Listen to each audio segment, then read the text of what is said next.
Welcome to the Josh Bolton Show, where we dive into interesting and inspiring conversations. And now, your host, Josh Bolton. Hi, welcome everybody. Hang on. Hi, welcome everybody to the show. Today we have Marc Azoulay. We're going to talk about family dynamics in the workplace, professionalism, and procrastination. You know what? I'll let Marc pick it up from here. Yeah. So I work with entrepreneurs and startup owners in Boulder, Colorado. And the biggest thing that I notice from them is that what gets in their way is their emotional world, right? Like, these are brilliant guys, brilliant women. They're out there kicking ass. They have an incredible product, right? They're driven, they're motivated. But what crushes them is, procrastination, perfectionism, anxiety, communication issues. That's what I find gets in the way of leaders. There's more of that personal, emotional level, not so much at the technical level. Interesting. That's the biggest one I've had many coaches on, and that's the biggest one they say is they themselves are a brilliant strategist, but when you leave them alone, it's almost like the worst idea ever because they can't explain what they're thinking. They feel like they're alone, but they're not. And it's just one of those, it's an old stigma. And I actually got one of them to say, it's like, you think it's because of the old 1950s, you got to be a tough, hard ass. You don't talk about your feelings. And now it's like because there's so much going on that you have to kind of be like, I'm human. I don't know what to do. Yeah, 100%. Right. And, I got into this because I was a leader myself. I started a nonprofit, ran teams. And I realized that the stress of leadership is something that is not talked about enough. Mm-hmm. This idea of, just like what you're saying, how do you hold a vision? How do you deal with people's feedback and criticism? How do you deal with people that, hate their bosses? How do you deal with issues of power and authority? All these things are huge for people, especially if they're just coming out of college or they're just starting a business. They're not ready and they're not prepared to be an actual manager and to be an actual leader, and they put on that facade like you're talking about of like, okay, no emotions, no feelings, kick ass all the time, just show up and execute. And that's unsustainable, man. That's like nobody can do that forever. No, you can't. And it's one of those, like you said, it's just, you can maybe if you need it for like a month, rough push, but you could do it kind of thing. But it's one of those, but you would almost be like, you have to pick not even your audience, your work members to realize and groom them. Like, there are going to be certain parts where I'm going to be just intense, but then there's going to be parts we can just talk freely kind of thing. Mm-hmm. Yeah, totally.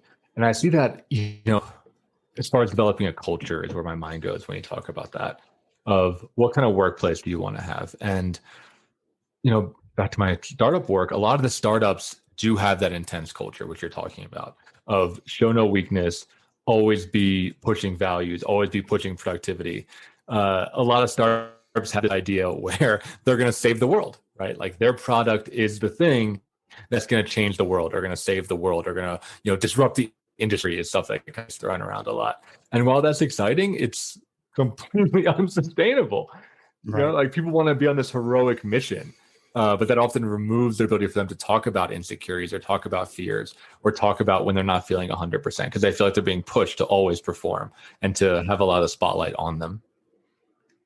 Yeah, no, that's very true. And that's the biggest one. And I actually even asked one of the coaches, and I'm like, so why do these executives believe this? And he's like you said, the old 50s mindset, show no weakness, work as hard as you possibly can kind of thing. If you go 90 hours, that's a good week kind of thing. Yeah. I wonder if you see this in the stuff that you do or the people that you talk to, this difference between busyness and productivity. Yes. I picked up on that. Yeah. How'd it show up for you? How'd it show up for you? Like, what do you see out there? So it's the correlation where, like, the busyness where you're doing things, you're checking, putting your fingers in all the pies, but that's not actually productive because that's why you have a manager for that department, and they just give you the synapses for the month or the week kind of thing. And then you say, now fix this, and wait a week, compared to always being in the trenches, which is a waste of time, energy, and money because you're already paying someone to do that. Yeah, absolutely. And I think to the, back to the 50s, husband thing, we got sold this idea that busyness, like just raw work, is what it takes to succeed. just bang your head against the, wall as much as possible, talk to everybody, email everybody, hustle all the time. And most people that do that, one, burn out, and two, are incredibly inefficient at what they're doing. But we can get stuck in this trap where we think we're like kicking ass and we think that we are, the hero of the office, but really we're just running around in circles. We're just like replying to every email and being like kind of annoying and having an opinion about everything that we don't really need to have an opinion about. And those people end up not being very successful because they're just too involved, right? And they're not effective at what it is that they're doing. That's a good point. And it's the biggest one. It's interesting you brought up communication, because that is the biggest one I've asked even a communication expert. And he's like, just email and podcast, like make a personal company podcast. I'm like, that's great. But what if like there's an immediate now that everyone needs to know, but you don't have time to write up an email? How do we communicate that? And he's like, no, I don't know. Like, so what's your take on it from the startups to bigger companies? What's the small shift they could do in order to change that? Mm-hmm. I think I'm always a fan when I work with these companies of less is more, because I think especially in this generation, right, millennial generation, even Gen Z or Gen X to some extent, we are inundated with emails and inundated with communication. Mm-hmm. And I don't know about you, but I'm in a place where I don't read a lot of that, or I unsubscribe to as many things as possible. I have a filter now in my email that says anything that says unsubscribe, immediately throw in the trash. I don't want it. Right. If it even comes with the option to unsubscribe, just unsubscribe immediately. Yeah, well, it has, so anything with the text unsubscribe in it, mm-hmm. Like unsubscribe here, I have a filter saying just immediately throw that in trash. I love that. I love that idea. Yeah. Right. It's like we're constantly pushing against this like flood of data that's coming from everything. Mm-hmm. And I think companies, when they try to communicate, they actually get bogged down with a lot of inefficient communication and a lot of, kind of tangent communication, where over time your employees' eyes are going to glaze over and they're going to be like, yeah, I just don't read this because I don't extract any value out of this. So you have people that are, deleting the company emails, or they let them pile up, or they're not listening to certain Slack channels, right? Because they're like, yeah, this channel is like mostly garbage. So finding ways of communication where it's like short, to the point, is based mainly and almost exclusively on work tasks, not on social. Like separating out social communication channels and work task communication channels is really helpful. So that it's like, hey, what do I want to do? Let me go to my work task and see what's listed there. Hey, if I just want to shoot the shit with my colleagues, we have a whole chat room for that on Slack, right? Where we can go mm-hmm. and like share memes and talk about whatever. I think being really clear about, the orders and directives, whether it be, through a channel or something like Trello or some kind of, project management software, agile project management software, is really critical when doing that. So it doesn't become too noisy. It doesn't just get filtered out. Yeah, no, I very much agree with that, because like I don't work for a company that's constantly inundating me with emails, but it's still one of those. That's why I brought up the whole in-person thing. Where I work is at a local grocery store, and the floor was getting wet, and I'm a janitor, so I'm like, okay, like I'll mop it. It came back an hour later, exactly where it was, and I'm like, I think there's a flood underneath the floor, kind of thing. So I told the boss, and I'm like, hey, not really my job, but it's one of those that'll be your head in the end. So I think there's a flood in the floor. You might want to fix it. He avoided for 2 weeks, and then he saw the damage. It literally, the floor gave in, and he's like, Josh warned me. He's like, I should have paid attention. Mm-hmm. And everyone else was never going to say anything. That's the part I was like, why won't you say anything? Like, it's small. Just tell him. They're like, oh, you don't speak to a manager like that. I'm like, but intrinsically, it's his head, so he would want to know, even if it's bad news. Yes. I get so interested. I'm curious for you. Like, do you think, is that a function of your company, like of the grocery store? Like, is that a cultural thing? Is it a function of the people that work there? Like, what do you think causes that barrier of communication? I think it's taught. Okay. Because I've had conversations with guys in Australia, New England, UK, and Philippines. And it just seems, I think it's taught, because there are those with the entrepreneurial mind, but they don't want to take the risk. So they'll say it. But then there are those who are taught to be sheep, and you only speak out if someone else speaks out, which if no one's speaking out, you're not going to say anything.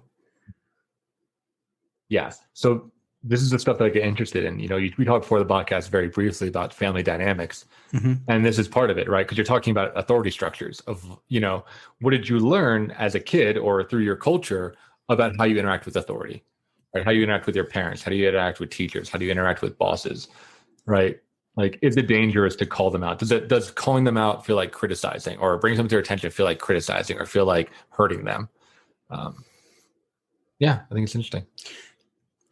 The biggest one, I think it's just through life experience, but also good parents.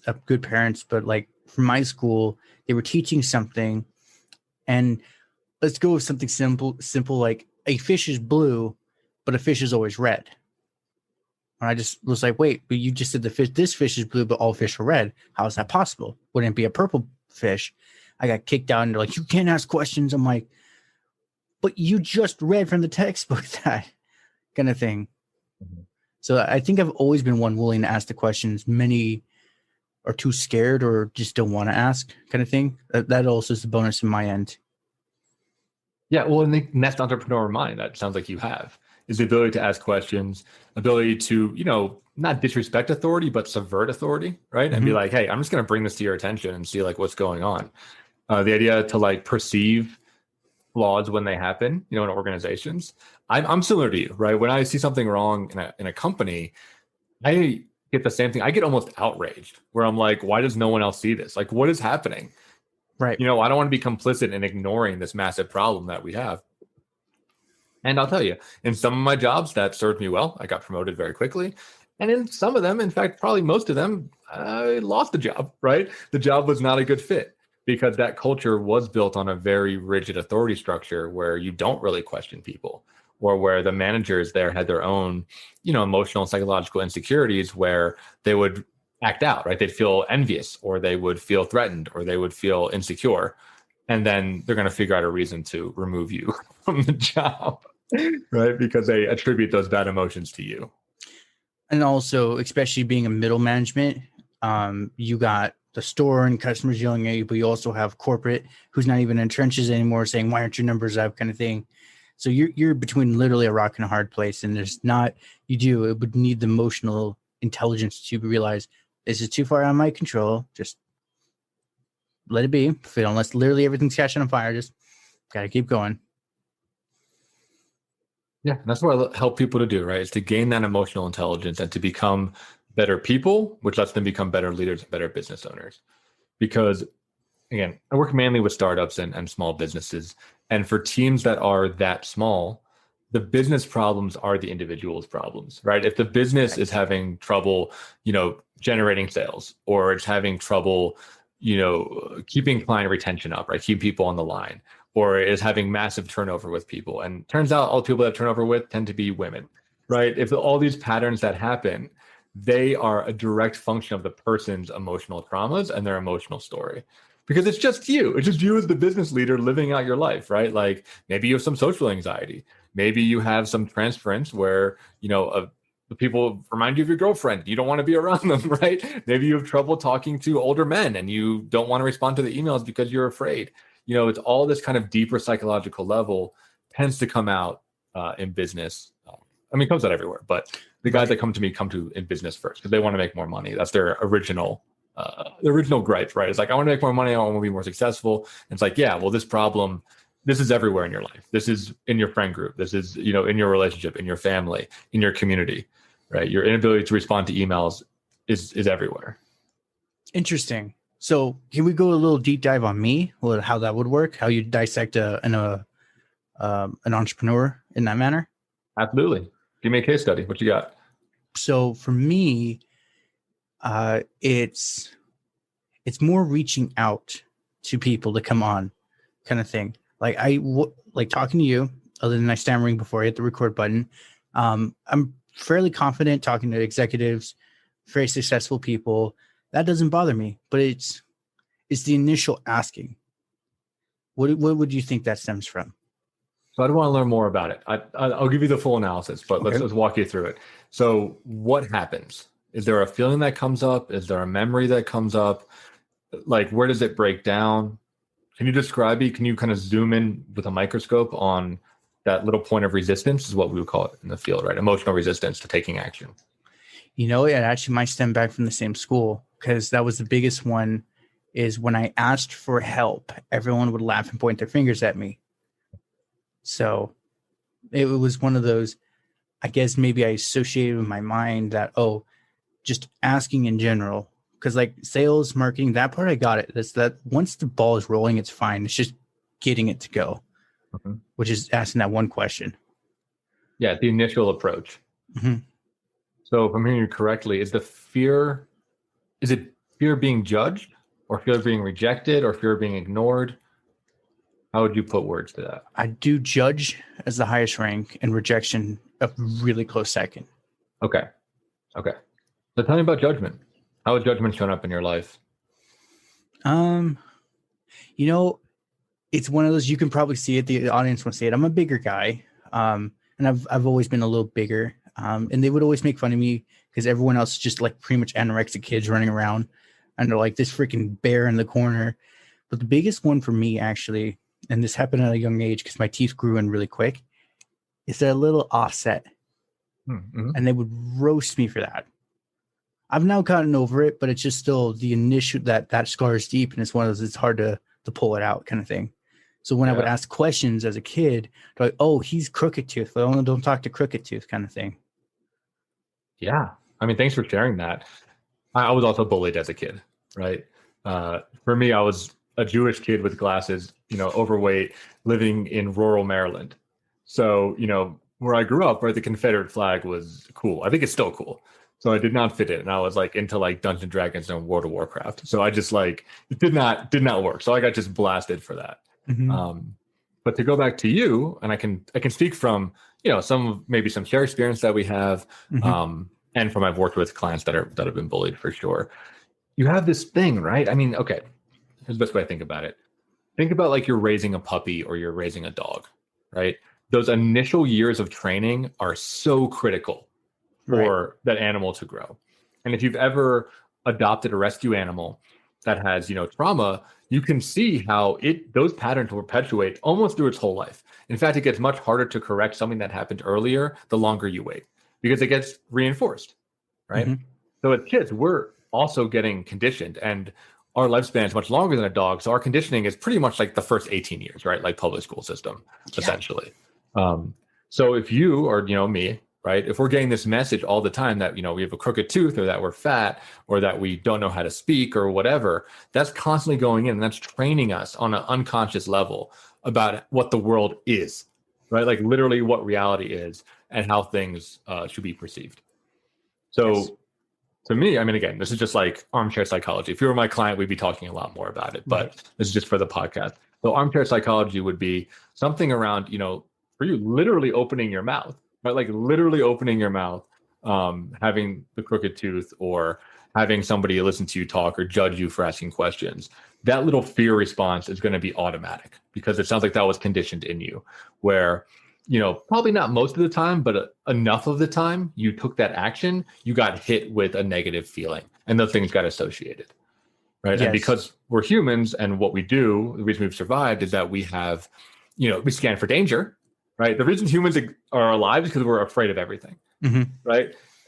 Your mind, just like all of our minds, is going to pick up those threats and be like, this is the problem, right? You're going to pay attention to threats more so than positive feedback. So that repeated experience, I would imagine, has linked speaking or asking for help, or, making a request, with fear, right? Yes. You said fear of judgment. Yeah, that you pretty much hit it right on the head. It like in high school, junior high, that's just literally hell for anyone going through it.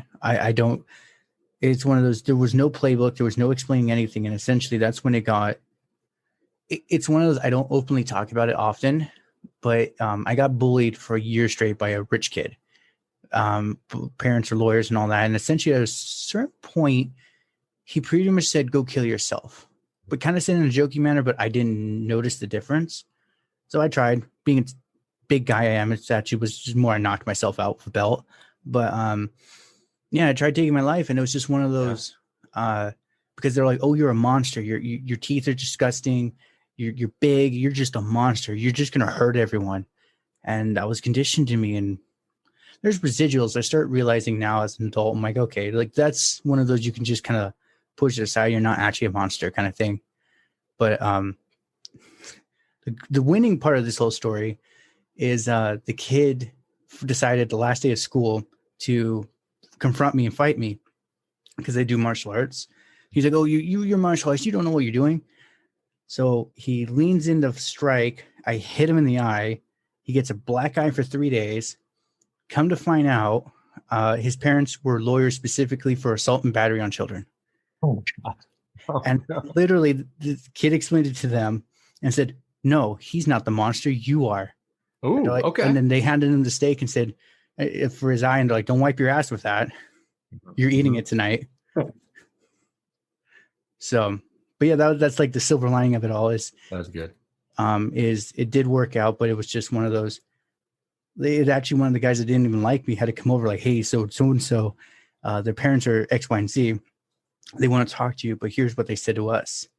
And they actually did. They found me and told me, like, we're so sorry our kid did that to you, kind of thing.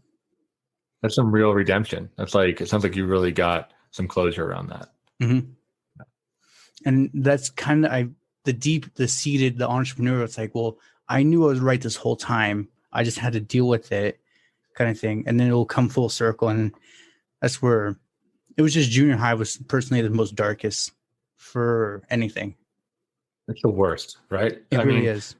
The way I talk to my clients about it, it's children dealing with adult problems, right? Like we have children brains, but we're dealing with, love, we're dealing with sex, we're dealing with drugs, we're dealing with like violence, right? We're dealing with hierarchy, we're dealing with dominance. I mean, all this stuff that adults have to deal with, but it's just babies. Yeah. So it's even more brutal because we don't know how to handle any of that. We don't know when to say something, when not to say it, when to rephrase it so you don't seem like a total jerk kind of thing. And, yeah. And the funny thing, but I never got made fun of it for it. I don't know why. Is I was super into anime and manga, but really into D&D. But I think by then I figured out a coping mechanism to make people not look at me, well, at least directly. It was through humor. And that was actually one of my buddies. He told me, he's like, dude, your humor is the kind that you literally red herring them. They look completely somewhere else in the conversation. And then you just disappear. That's some good feedback. And I was just like, I never saw it that way. He's like, yeah, you literally get them laughing on the floor like a comedian, but you're gone. You don't follow up on the joke. Mm-hmm. I'm like, interesting. But he's like, I think same as you. It's like, I think it stems from judgment. You did it once. Great. I'm going to just take that win and go. Right. No, that's really fascinating. I mean, if you were my client, I would really be interested in seeing how that plays out in your life. And I love that your friend was able to see that in you and, see it for what it was, that it's a defensive mechanism. Mm-hmm. Like you said, it's a way that you can get out of the conversation. It's a way that you can not be targeted. It's a way that you can like kind of hit them with like a flashbang, right? Hit them with like a good feeling, stun them, and then skedaddle. That show up in your entrepreneurial ventures? Like, do you find yourself like doing, like having a good win and then never following up or never moving forward? Like, does that? I'm getting more determined now, but that's the biggest one is, I actually had a really good mowing business during high school. Mm-hmm. I was pulling in like $500 to $800 a month cash, but it was one of those, because I didn't know how to drive a stick shift, and that was the only truck we had. So my dad drove me around. I gave him some money for cash and gas. But it was one of those, if I ever got a new client, I didn't want to ask. My dad knew my work, and he's like, I'm going to ask them for you. And that's still the biggest one. Now I'm getting over it. I ask more questions kind of thing, but it's the fear of reaching out kind of thing. Right. Yeah. I mean, that goes back to perfectionism, which I think we talked about a little bit in the pre-show, right? Of this idea of like, okay, I did great, right? It was a fantastic, job. We did a great podcast, whatever it is. I don't know if I can do it again. Like I don't know if lightning can strike twice. Yeah, that was my first episode. For whoever listens back to it, it was me stammering like an idiot, and I'm like even muttering to myself, should I even post this? Because I was expecting where I am. I'm not even where I'm now. It's just more confident, like talking, and it was just one of those, I had to do it enough to talk to a lot of successful people to realize, oh wait, we all literally have the same problems. It's like, I'm not that special.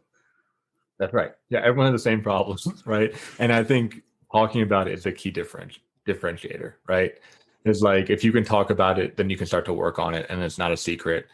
Again, that's the emotional resistance, right? A lot of people's shame, which is what I hear you talking about in, maybe lesser words, gets in the way, right? Of being like, I'm alone, I'm the only one, I'm the most messed up person in the world. Nobody understands what it's like to be me.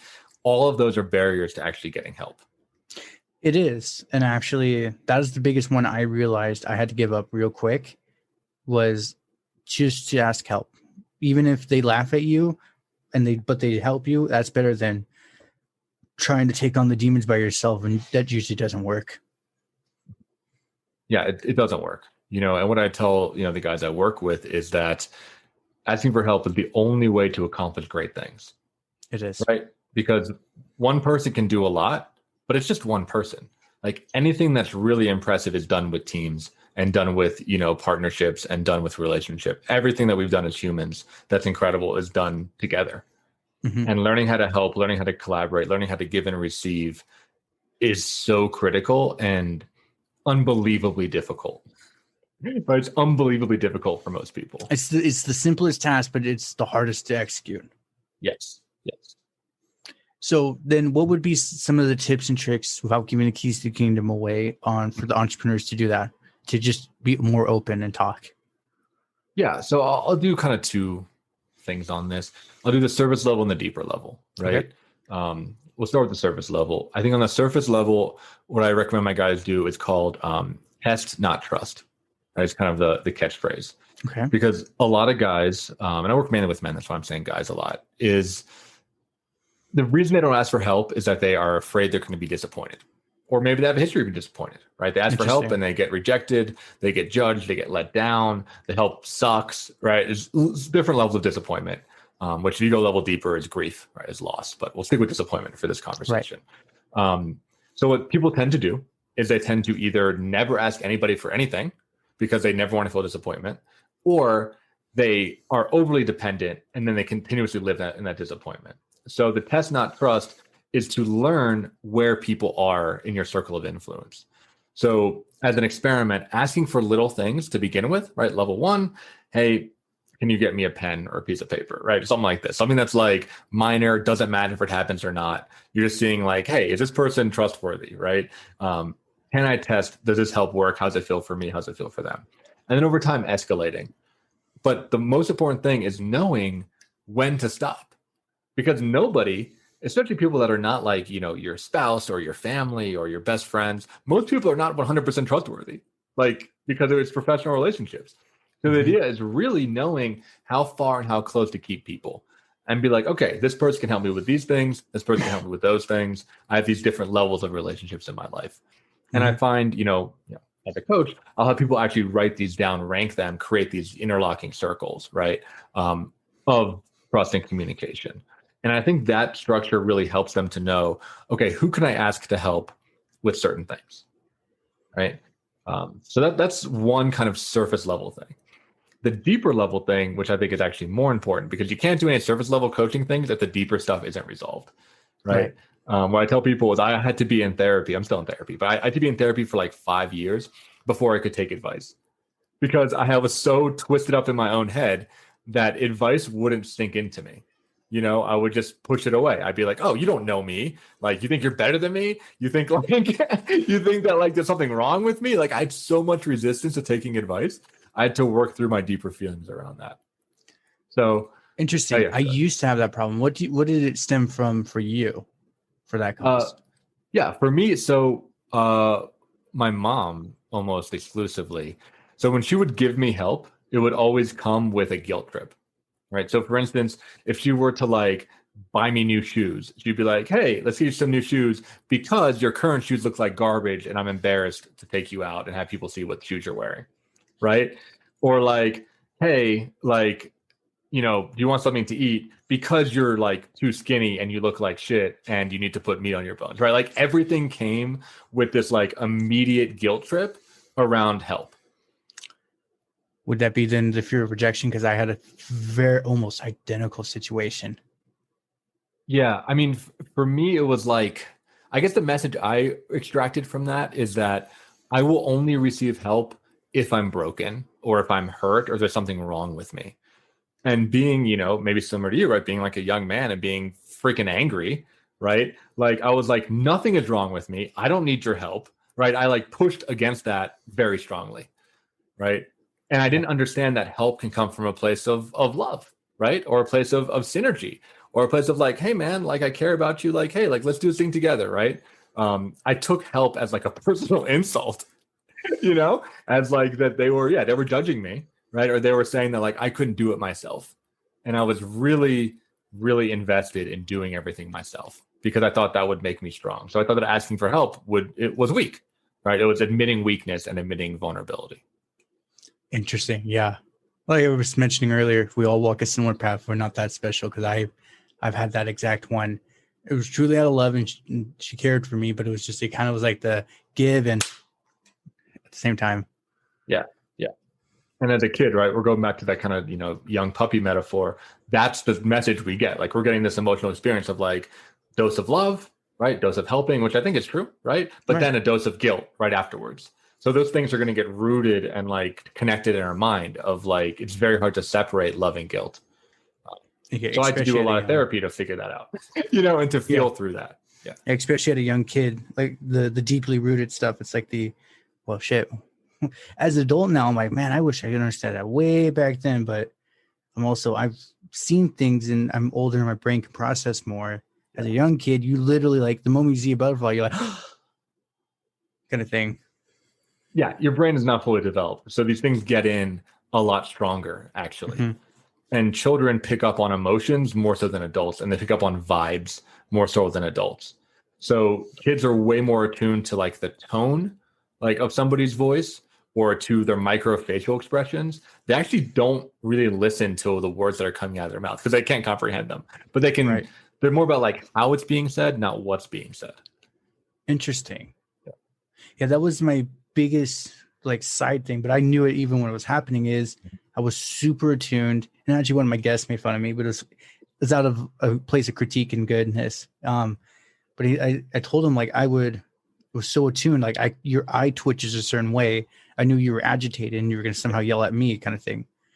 And that's where he's like, that's just good intuition. All humans have it, but it's like some more honed for it because of trauma. Usually, he's like sad to say. Yeah.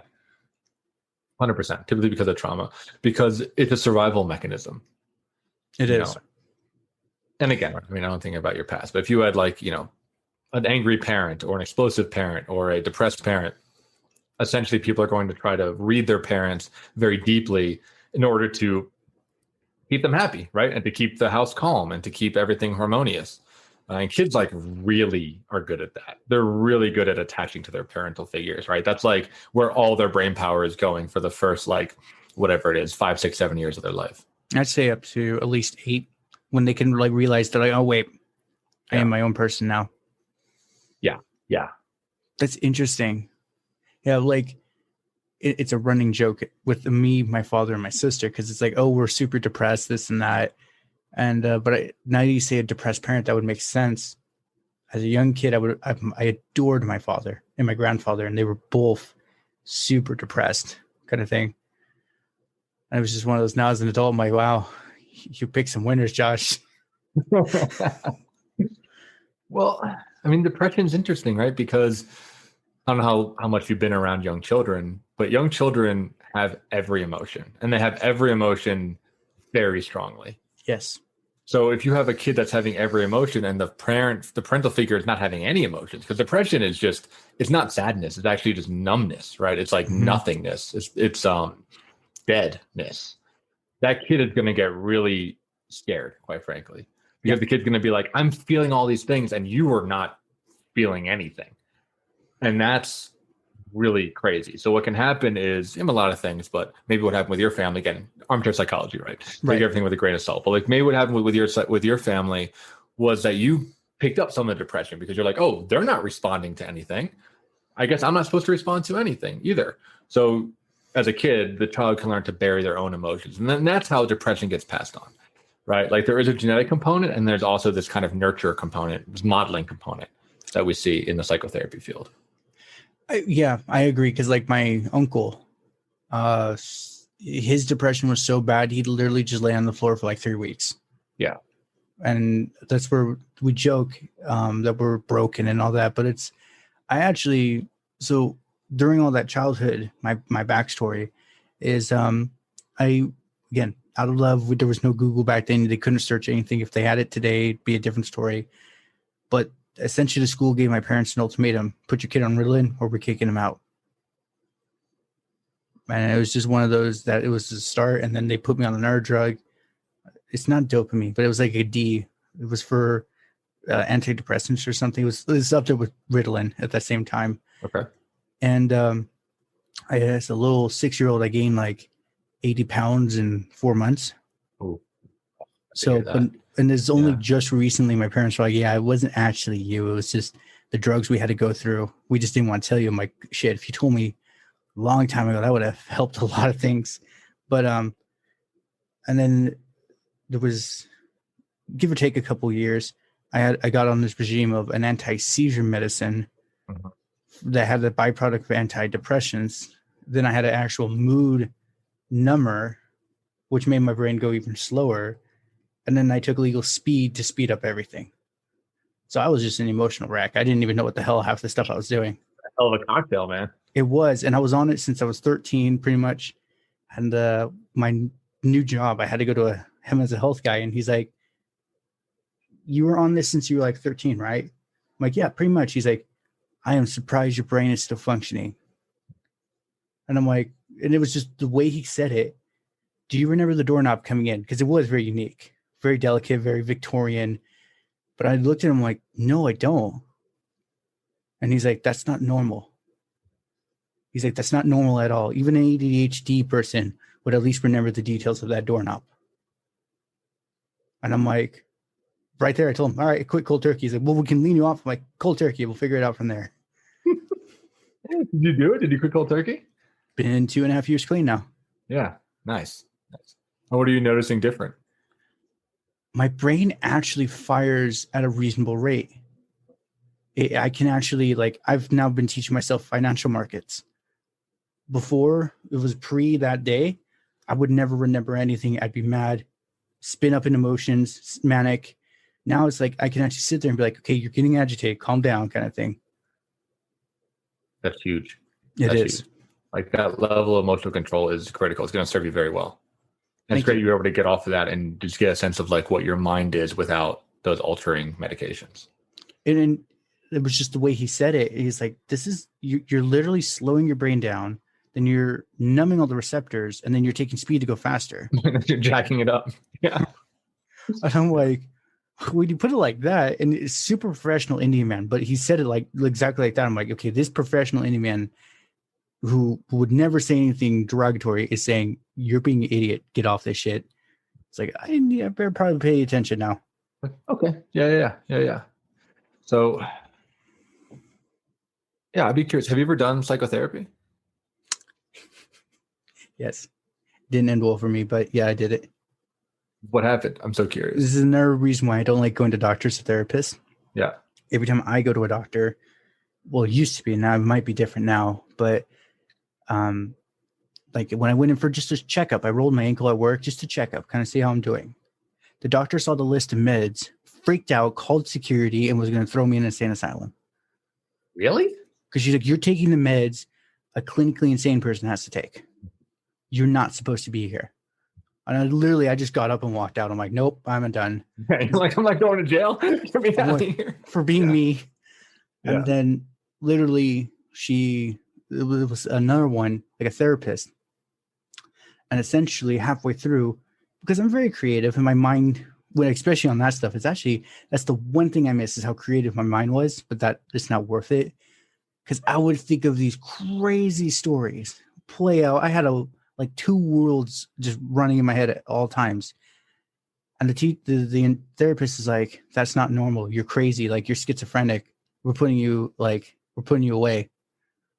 So I got up and walked away and never came back. So that's why I don't like therapy. it could be totally different now because I'm just semi-normal ish. Yeah, no, no age. I mean, look, I will say, I think that there are a lot of bad therapists, right? I'm saying this as a therapist. There are a lot of bad therapists that can't handle intensity, right? They can't handle extreme whatever, right? And that's not their fault. Oh, maybe it's a little bit their fault. I think the industry on the surface level is a lot of like books and a lot of technique and a lot of just kind of one size fits all, which doesn't work for people, right? No. That's kind of what we would call like behavioral therapy.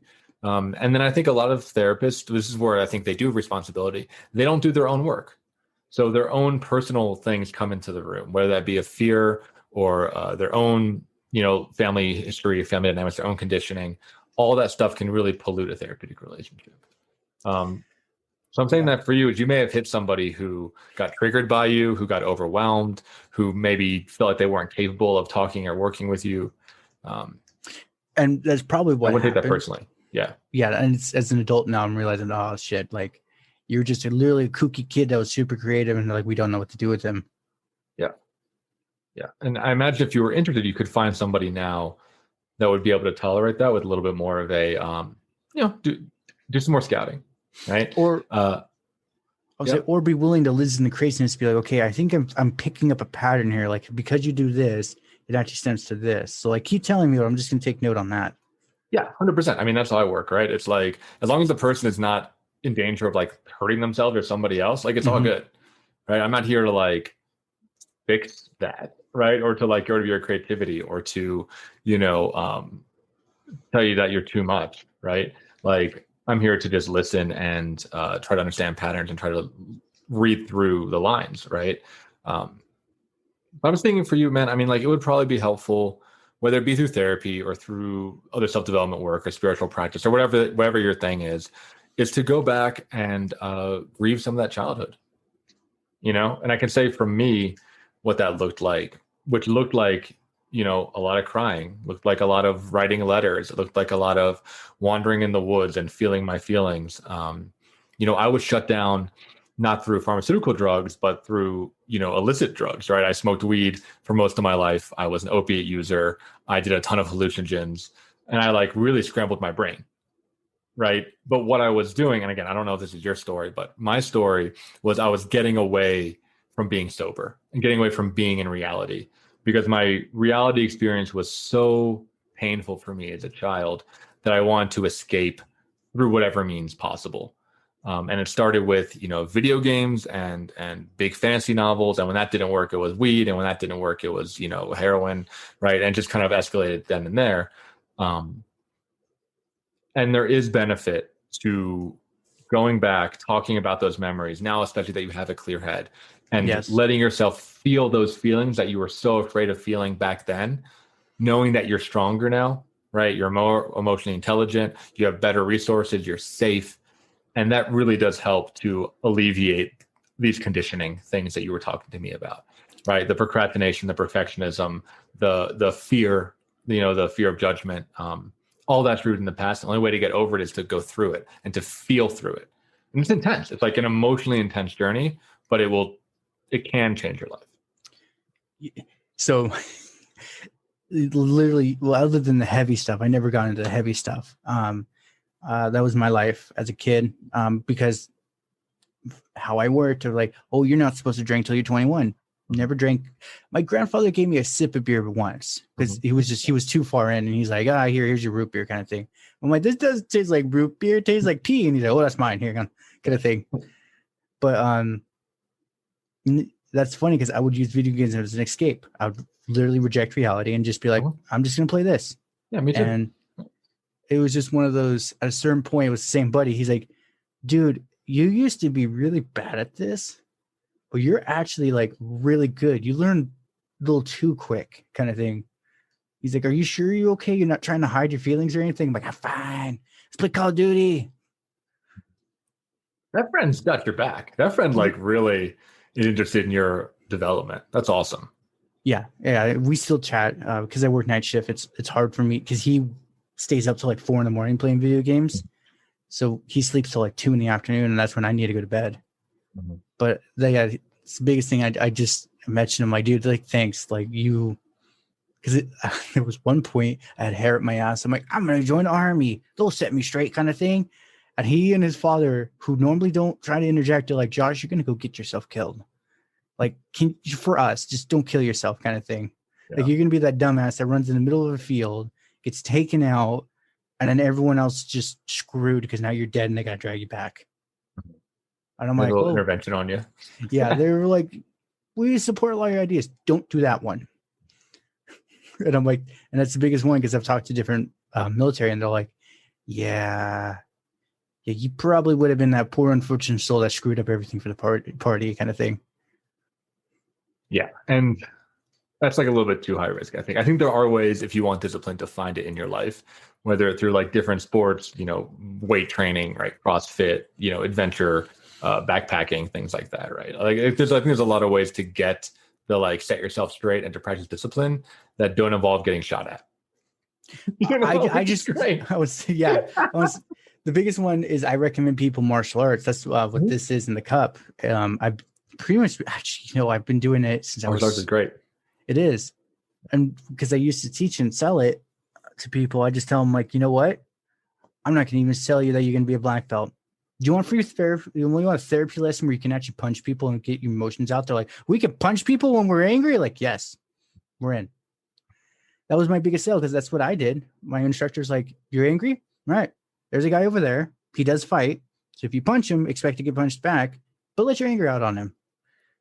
Now I became that guy. I'm the one in the corner. Everyone's just beating up. I'm like, stop it hurts kind of thing. Yeah, I think that's awesome, right, man? Like, it's therapeutic in that you're, channeling emotions. You get to feel emotions because that's what therapy essentially is, right? Or good therapy. Right. Good therapy is the same as weightlifting, right? It's the idea of getting stronger at dealing with heavier loads, right? So like just with weightlifting, when you like are building up your weights and you can do it stronger and stronger, therapy is the same thing where you're going to feel, a little anger and then more anger and then more anger and then more anger. But the idea that you can feel it, you can be with it, and it doesn't have to control you, right? And the same thing will happen in martial arts where it's like you're going to feel that feeling and you'll be able to master it instead of have it master you. Right?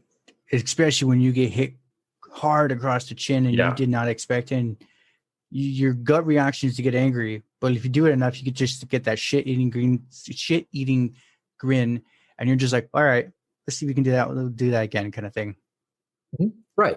And you don't let the anger or turn into fear or turn into, lashing out, right? You're able to just like contain that emotional experience and choose, right? Have choice in your life instead of having the emotions win and dictate what it is that you're going to do. Right. No, that's the biggest take I've ever had from the martial arts. And it's funny, my instructor's like, you should come and teach, like pass the art on with your knowledge. And I'm like, I mean, if I could, I'm not going to run myself ragged kind of thing. But now I'm curious for you because let's get off my bandwagon and get back to you. The professionalism. What is it you mentioned? Or you are a therapist, right? Yeah, I do a bunch of stuff. I mean, my therapy is probably the main thing that I do. That's my main income generator. Okay. Yeah. So then as the therapy aspect of all this and also just the different business, what is the biggest problem for the professionalism but procrastinating too? For clients or for me? Let's go with both. Okay. So the biggest thing in procrastination that I see with the people that I work with, a lot of it is fear of rejection, I think is the big one, right? Is that people they get perfectionist, right? They want it to be perfect. They oftentimes overestimate their abilities, and they have this idea where they, a lot of people have this grandiosity thing, right? It's like, oh, if I gave 100%, I'd be able to crush it. But then there's this thing that comes in where it's like, well, I'm only going to give 80% so that I don't get rejected for giving 100%. People self-sabotage a lot. I think procrastination also comes from, an anxiety of something being seen or something being judged. Again, we're talking about a little bit earlier in this episode. It goes back to childhood memories and childhood feelings for all people. But that's the big one with procrastination. And a lot of us, right, especially those of us that are, intelligent, that did well in school, procrastination works, right? And school actually kind of enables it because it has deadlines and you can get an extension and you have like a concrete task, like you have to do a paper and then it's done. But for life, right, especially life at a high level, you don't have assignments, you don't have deadlines, right? Like life at a high level, you have to act at a high level every day, right? It's more about consistency and less about burst. And I think a lot of high performers, gifted and talented individuals or whatever, get confused by that because we were trained to work in bursts, right? Like prepare and then take the final, or prepare and then make your science fair presentation. But life isn't that. Life is like every day kick ass at like an 80%, right? Like at a high B, like high C, low B, just kick ass consistently and like chip away. And that's really hard for procrastinators and perfectionists to shift into that. It's interesting you bring up the grades. Do you think grades directly affect how the person will perform in life? Yes. No, I think grades don't do anything. Okay. I think grades tell people how well you are at school. How good are you retaining and regurgitating? Retaining information. And maybe there's some transferable skills like presenting. But I mean, one thing that I've learned that was hard for me because I was quite introverted was that the things that matter in life is not how smart you are. The thing that matters in life is how charismatic you are. Yes. Right? It's actually like, can you sell? Can you convince people of an idea? Can you bond with somebody very quickly? Like, can you create connections? Like the social skills are way more important than intellectual skills by far. Go back to D&D, like charisma is the most powerful stat, right? Oh yeah. And like that's the thing. And school doesn't really train charisma. I think it trains like intelligence, right? I wouldn't even say that. Yeah, maybe like just discipline. Yeah. Just teaching you to be a good worker, do as I say, not as I do, kind of thing. Yeah, it teaches you like authority structures, right? Yeah. But I think like charisma is the most important stat. I think wisdom is probably second, right? Of like, how do you make ethical, important decisions, and how do you like deal with intensity under fire, things like that. And you can learn that. I mean, you can learn that through therapy, you can learn that through presentations, through workshops, through speaking, through doing what you're doing, hosting a podcast, right? Sales training. I mean, there's a million ways to become more charismatic. And I think that's the decider for almost all industries is charismatic. It's charisma. That's interesting. Yeah. I don't consider myself physically charismatic, but like the joking, I know I can get people's attention. I've literally sold rice to a Chinese person in Chinatown. I bought it for 50 cents and sold it to him for $1. And that's where my buddy's like, what can't you sell? I'm like, I don't know. I hit that hard barrier where it's like, what can I do? Kind of thing. And it was just one of those, that was the biggest one he told me. He's like, you give yourself, you're your own worst critic. Cause he's like, you don't look as hideous as you perceive yourself. He's like, I can tell from how you talk, you think you have all these warts and scars and hideous. He's like, not in a bad way, other than your smile, like everything's fine. But he's like, even your smile, unless you point it out, no one's going to notice. Mm-hmm. Yeah. I didn't notice until you pointed it out. Right. Right. And that's the biggest one from him. Same guy too. He used to be super introverted too. Like I thought I was introverted. It took me 3 months of coaxing him to get the time to talk, kind of thing. So, yeah. And that's where now he's outgoing. He talks and he's like, it's because of you. You literally figured out that weak point in my turtle shell, got me to finally get it off. Yeah. But I mean, back to the conditioning, just to weave it back, right? Like, and I'll talk for me because I don't really like talking about, other people if they're not my client or I haven't, talked to them a lot because it's a lot of assumptions. But for me, right, being overweight, glasses, I have like a little bit of a lisp now, but I had a much stronger speech impediment when I was younger, right? Just like I got this message that I was ugly, right? Or that I was like undesirable, or that girls wouldn't talk to me, or that like no one wanted to touch me, right? I mean, just like all these messages that were coming from my world at the time. And it took me, I mean, it still comes up. I mean, let me be honest. Like that doesn't go away, right? That still comes up. But since then, right? I mean, I've gone to the gym. I worked on hygiene. I worked on style, right? Like I've learned how to talk. I've done Toastmasters, right? I've done all this stuff. I'm much more charismatic now. I've trained that. And I still have to deal with that thing in my brain that does have that doubt. because again, right, like that early childhood experience, that sets the tone for our whole lives. It's there. It's there. So like, if you do like, glow up, I mean, definitely do it. I mean, there's nothing wrong with becoming more beautiful and like taking care of your body and your fitness. Like that's all good for health. And just know that like those things are going to be buried in there. And it's the psychological work of being like, okay, yeah, here it is. Here's that fear. Here's that insecurity. And it's not true anymore. Right. And kind of shifting like the self-talk around. Yeah. My biggest one is just, I don't mind working hard in the gym, but it's just, it's kind of a fear of commitment. If I say I'm going to do it, then I have to do it. But if I don't make the promise all the way, I don't have to worry about it, kind of thing. Yeah, no, I mean, I'm with you. I mean, for me, I like the gym the more I did my own entrepreneur stuff, like start my own private practice, because the gym is really stupid. It's like really simple, right? Like you just sit, you like I listen to a podcast or listen to, an audiobook and just like grind. And for how complex my life is, that's very soothing for me because it's just like really dumb. It's like really repetitive. Yeah. And like for me now, I have to kick back because I was pushing myself way too hard. Mm-hmm. I would do stair steppers, but I would put on the highest setting I could get it, the wind sprint. Yeah. But then like I would look down at my heart rate. It's like you're doing 190 at 200 something in 28 years old. I'm like, oh, it looks like I'm literally gonna blow out my heart. Better probably kick this back, kind of thing. Right, throw that down. Yeah, dude, that's like a heart attack waiting to happen. And then literally the machine's like, sir, calm down. Yeah, that's a little too much. Maybe something more chill. But it was tying into your grind. It's now that I do it slower. It's boring as sin. Like you say, it's the grind, but it's like I know I'm not gonna freaking pop my heart out, kind of thing. Exactly.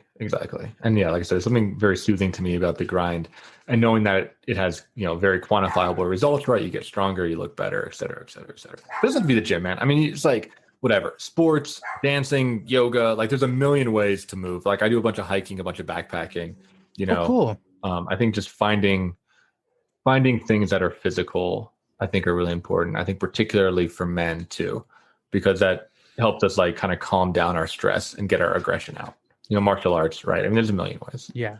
It's kind of like, it's a saying I say to people is like, there's the hypothetical, there's a million ways to the top of the hill, but you have to pick the one that works for you. Mm-hmm. And I'm like, that applies to anything. Entrepreneurial life, it's just, you may think you want to take the most easy, what perceives easy, but that actually will be hard to you. It might be better to go all the way around to the back of the mountain, come up, and then come all the way around again. Totally. Yeah. Playing on people's, playing on your strengths, playing on your history. And I think, for entrepreneur, I think that being said, yeah, the biggest thing that helps people is to also be adaptable and be ready to change your whole life and your whole way of working and to adapt to whatever the market is doing or to try new things over and over again. There's a great study that says like, what makes a successful CEO different from an unsuccessful CEO. They've measured, a ton of different startups primarily. And right. The number one thing was frequency of decisions, right? Like time to decision-making, right? The quicker you're able to make a decision, the more effective these businesses were. It was the people that got stuck in procrastination, perfectionism, they got frozen in anxiety, that couldn't make a decision, that everything stayed in this like weird in-between zone. Those companies failed because they weren't able to change to, the changing tactics on the field, right? Yeah. That's interesting. That's actually one I've picked up on. I didn't know about the study is speaking to CEOs. And that's the biggest, I think my second guess, that's when I was still a stammering fool. He essentially said, he's like, even though I'm an accounting firm, he's like, I am not an accountant anymore. I'm the guy that I have to make snap decisions. Yeah. And he's like, and sometimes it's right there. I have no other choice but to do it. He's like, you have to get comfortable with being uncomfortable. And it was one of those, I've been hearing that a lot with everyone, but it's like because like he said he just paid $100,000 for someone to get trained. He's like, that was a snap decision because I needed that person trained. And he's like, being an accountant, I'll figure out how to write all that off. But he's like, it's painful to watch all that money leave. And there could be a chance I train them up and they just leave too. Yeah, that's the thing. You just got to make a decision. You got to like take in the best information you can, talk to other people that you can, and then choose and then move forward. Mm-hmm. And that is so hard to do. It is. And that's where I told him, like, well, how do you guarantee someone's not, like, you just paid a fortune? How do you guarantee not someone's not going to leave? And he's like, you're in California. I used to do work there. He's like, it's an at will. They willingly come to me and I willingly pay them. Mhm.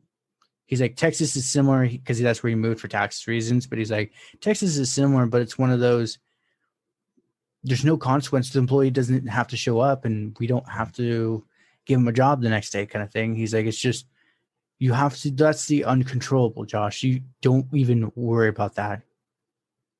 Yeah, that's very wise, right? Because the answer is that like he can't guarantee. You can't guarantee anything. And that's where perfectionism comes in, is that we want to guarantee, we want to be sure, we want to minimize risk. But what creates powerful leaders is the ability to tolerate, to analyze and then tolerate risk, right? Find like just the perfect amount of risk and then strike hard, right? Like, and fast.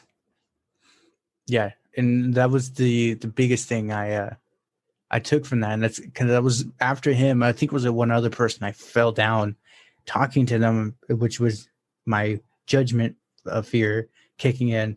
I just sat there and I said, wait, the easiest snap decision. I'm like, if I just do 30 of these, no one's going to actually go back to this unless they're like the weird fanboy, which then it's whatever kind of thing.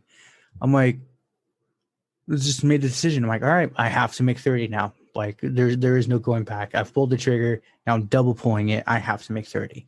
Awesome. Yeah, that's great. And that was the best decision because I really did. I was going to be a number. 3 months in, I was just like, I can't do this kind of thing. Now I have people like bitching to me like, you're 3 months out. I'm like, I'm sorry, man. It is what it is. So I have a few going out questions unless you want to keep going. No, we can start to wrap up now. Okay, cool. So during the COVID lockdown times, what did you do to pass your time, entertain yourself other than work? I picked up an old nerdy hobby called Warhammer 40,000, which is a miniature painting tabletop war game that takes place in the grim darkness of the future. So I went really into that.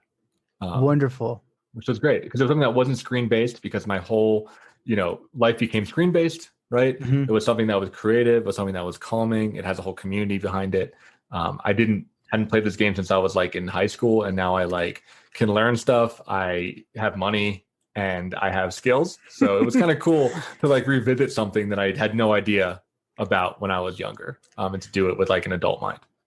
It is. Actually, the funny thing for me is I took up D&D, but I did 5th edition.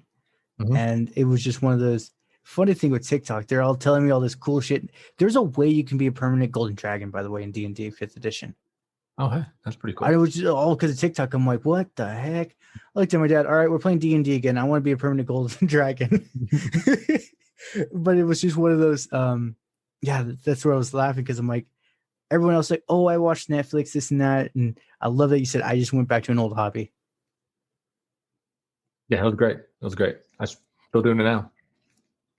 That's awesome. So then the second question I like asking is, anyone aspiring to be you, more a successful therapist and entrepreneur in other areas, what are some tips and tricks you would recommend to them? The number one thing is just be your own work. Like, if you want to be a good therapist, find the best therapist that you can find and hire them. Right. If you want to be a good entrepreneur, right, talk to as many entrepreneurs as possible and, learn from them, right? Intern at some of like these big companies, go to like an accelerator, doing that personal work, getting involved, like it's not about learning, it's about doing, right? Because you can learn everything that you can in a book, but it doesn't matter when you hit the fucking ground, right? It doesn't. Like all that stuff only exists to reduce your anxiety, right? It doesn't actually solve any problem. So I think someone that really wants to do what I do, getting personal, doing the work, doing your own therapy, becoming a better person, clearing out all your own bullshit will aid you immensely as you move forward. That's brilliant. Thank you so much, Mark. Where are some places that people could reach out to you? Just be like, hey, I went to the end. Like, I just want to say thanks for coming on the show. Yeah. So 2 things. I mean, the number one place would be my website, marc-azoulay.com. That's marc-azoulay.com. That's the hub for everything. It's got book recommendations. It's got vlogs that I've done. It's got blogs, it's got everything. It's got, my practice information, whatever. I also have a podcast called From the Ashes. It's on everything. You can check that out, interview people, talk about stuff like this all the time. Comes out every week. Those would be the 2 places to check out. And I'll shoot you an email after this so we can get the links too. Perfect. Thank you, Mark. Definitely want to get you on in the future to get an update on your Warhammer.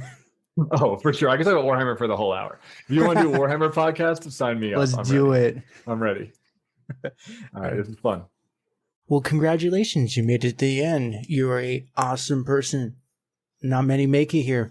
So, being the awesome person that you are, can you do me one more awesome favor? Can you rate and review this on whatever podcast services you're using?